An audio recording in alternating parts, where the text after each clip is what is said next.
Hi అండి, అందరికీ నమస్తే. గజమాల అల్లడం అనేది చాలా కష్టమని అనుకున్నానండి ఇన్ని రోజులైతే. మార్కెట్కి వెళ్ళినప్పుడల్లా వాళ్ళు నారతో ఒక 4-5 లైన్లు వదులుకునేసి ఒక్కొక్క పువ్వుని పెట్టి చుడుతూ వస్తారు కదండి. చాలా కష్టం అనుకునేదాన్ని. అలా ఏం లేదండి, చాలా ఈజీ అనమాట గజమాల అల్లుకోవడం అనేది. మన చేతులతో మనమే గజమాల తయారు చేసుకొని స్వామివారికి కానీ అమ్మవారికి కానీ వేసామంటే మనసు చాలా తృప్తిగా ఉంటుంది కదండి. నేనైతే అలాగే చేశానన్నమాట వినాయక చవితి రోజు. ఇది అప్పటి వీడియో అన్నమాట, ఇప్పుడు సెండ్ చేస్తున్నాను. నేనైతే చామంతి పువ్వులు కేజీ, రోజా పువ్వులు కేజీ, అలాగే సంపంగి పువ్వులు కేజీ, ఒక 100 రూపీస్కి తులసి తెచ్చేసుకున్నానండి. ఇదిగో అన్నీ కూడా పెట్టేసుకున్నాను రెడీగా.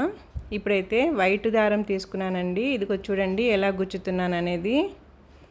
కొంచెం మీడియం సైజు ఉన్న సూది తీసుకోవాలి. మరీ పెద్దది ఉన్నా కూడా కాడలన్నీ తునిగిపోతాయండి గుచ్చి లాగేసరికి.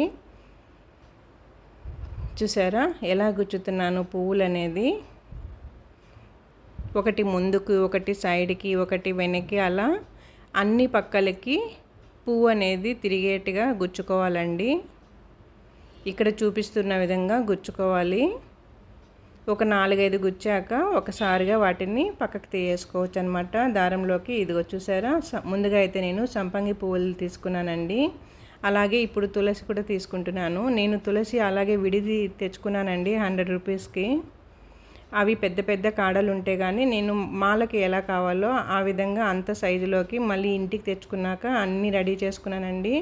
పెద్ద కాడలుగా ఉన్నవన్నీ కూడా, బాగున్నవన్నీ నీట్గా ఇలా తుంచి పెట్టుకున్నాను. ఇదిగో చూసారా ఎలా గుచ్చుతున్నానో ఒకసారి చూడండి. చాలా ఈజీ అనమాట. మన చేతులతో మనం మళ్ళీ వేసుకున్నామంటే ఆ సంతోషం అనేది వేరే ఉంటుందన్నమాట.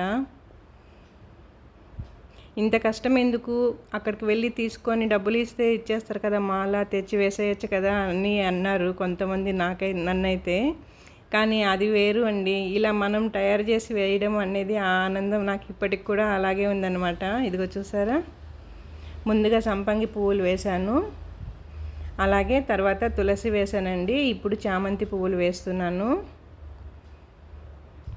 చూడండి ఇలా కుట్టుకోవాలన్నమాట. మనం స్వస్తిక్ గుర్తు వేస్తాం కదండి ప్లస్ మాదిరిగా, అలాగే కాడలు కూడా పెట్టి కుట్టుకోవాలన్నమాట. చాలా ఈజీ అండి. కాడలు కొన్నిటికి పొడవుగా ఉంటే వాటిని కూడా మనకు మాలకి ఎంత కావాలో అంత సైజులో కాడలన్నీ గిల్లుకున్నాను.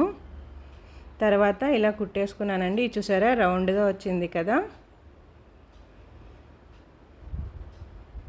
చాలా ఈజీ అండి. ఇవి చామంతి పువ్వులు కాడలు లావుగా ఉంటాయి కదండి, ఒక్కసారిగా తీయడం కొంచెం కష్టం అనిపిస్తుంది. ఒక 3 పువ్వులు గుచ్చాక ఇలా పక్కకు తీయేసుకోవాలన్నమాట. చూసారా రౌండ్గా వస్తుంది. కొంచెం టైం అయితే పడుతుంది కానీ చాలా బాగా అల్లుకోవచ్చండి మనమే కూడా. ఇదిగో చూడండి, చామంతి పువ్వులు కూడా అల్లేసుకున్నాను. ఇప్పుడు రోజా పువ్వులు తీసేసుకుంటున్నాను. సేమ్ అంతే అండి, రోజా పువ్వులు కూడా కాడలు పొడవుగా ఉన్న వాటిని తుంచేసుకున్నాను.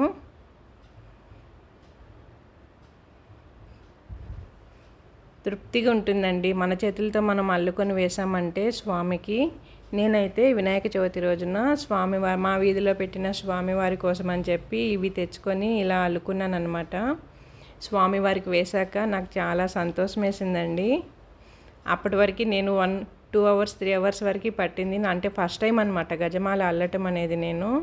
నాకైతే 3-4 అవర్స్ దాకా పట్టిందండి. ఆ కష్టం అంతా మర్చిపోయాను అనమాట. ఇదిగో చూసారా మాల రెడీ అయిపోయింది. నాకంటే పొడవుగా వచ్చిందండి. స్వామివారు పెద్దగా ఉన్నారు కదా, సరిపోతుందో లేదో అనుకున్నాను. తీసుకెళ్ళి వేస్తే కరెక్ట్గా సరిపోయిందండి. ఇదిగో చూడండి, నేను అల్లిన మాల అయితే స్వామికి ధరించేశారు. అసలు చాలా సంతోషం వేసిందండి. మాల అల్లింది నేనేనా, కుట్టింది అనిపించింది అనమాట. అలా వేసినప్పుడు చూడంగానే నాకైతే సంతోషంగా ఉండింది. ఈజీ అనమాట, మీరు కూడా అల్లేసేయచ్చు అనమాట. ఇదే విధంగా ఇంట్లోనే మన చేతులతో మనం అల్లి వేసామంటే ఆ తృప్తే వేరే లెవెల్ ఉంటుందండి.